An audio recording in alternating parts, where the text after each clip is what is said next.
Bonjour les amis, en route pour Pals, un village médiéval espagnol, c'est parti. Eh bien, les amis, aujourd'hui, je t'emmène découvrir un des joyaux de grès et de lumière le plus remarquable d'Espagne. Alors, bienvenue à Pals, en plein cœur de la Costa Brava, entre la mer Méditerranée et les rizières de Catalogne, à une centaine de kilomètres de Perpignan. C'est parti!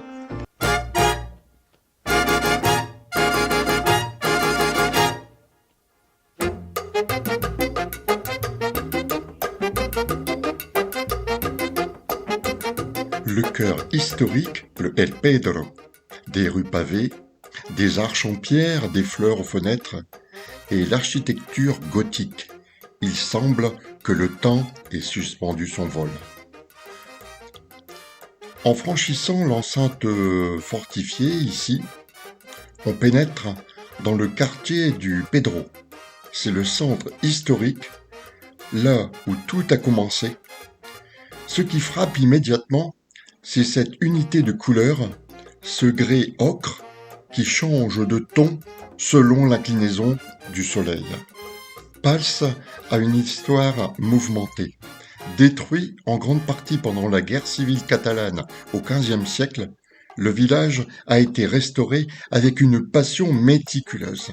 En levant les yeux, tu verras des fenêtres, des superbes fenêtres gothiques, des blasons gravés et des passages voûtés qui servaient autrefois de défense.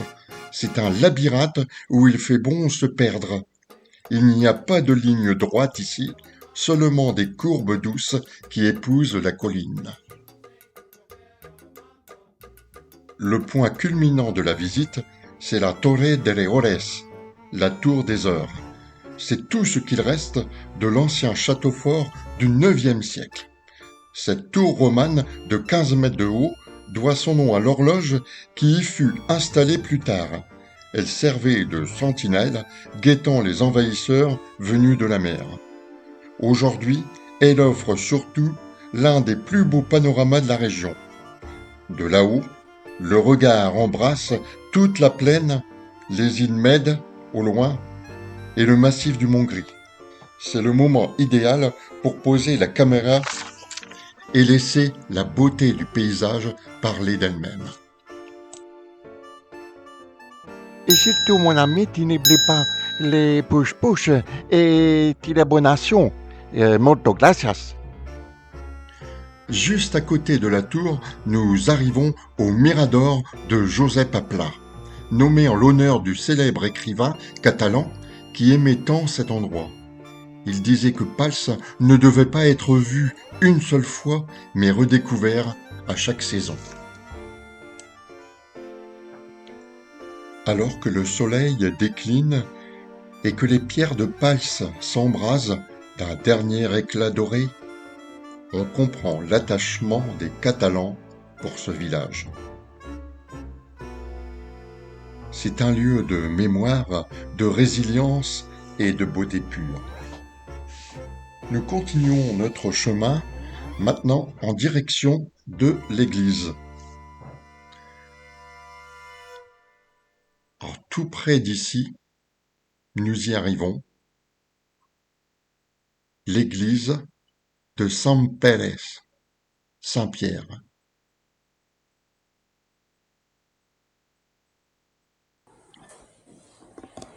Elle nous attend, une église bâtie avec les pierres de l'ancien château.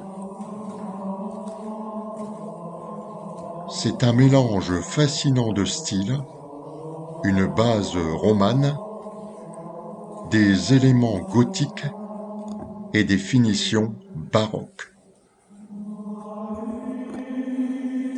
On voit ici à l'intérieur la fraîcheur des murs de pierre qui offrent une pause méditative loin de la chaleur du soleil espagnol. Mais Pals ne se résume pas qu'à ces vieilles pierres. Vers la plaine, on découvre ici une tradition millénaire, la culture du riz. Le riz de Pals est célèbre dans toute l'Espagne pour sa texture et sa capacité à absorber les saveurs. Ces rizières inondées créent un écosystème unique, un miroir géant où se reflètent le ciel et l'Empordà. En plus, ici, se joue l'autre facette de Pals, une gastronomie authentique et généreuse qui lie la terre à la mer toute proche.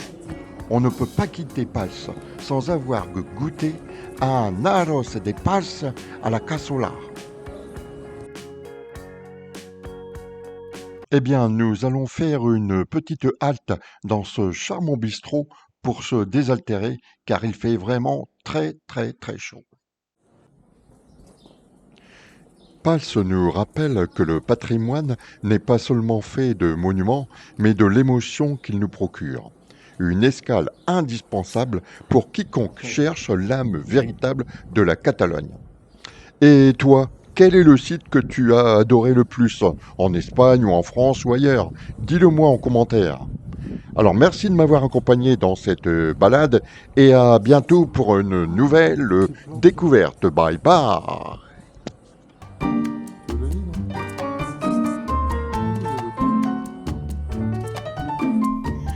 Hello amigos, et c'est moi qui fais la suite de la finito.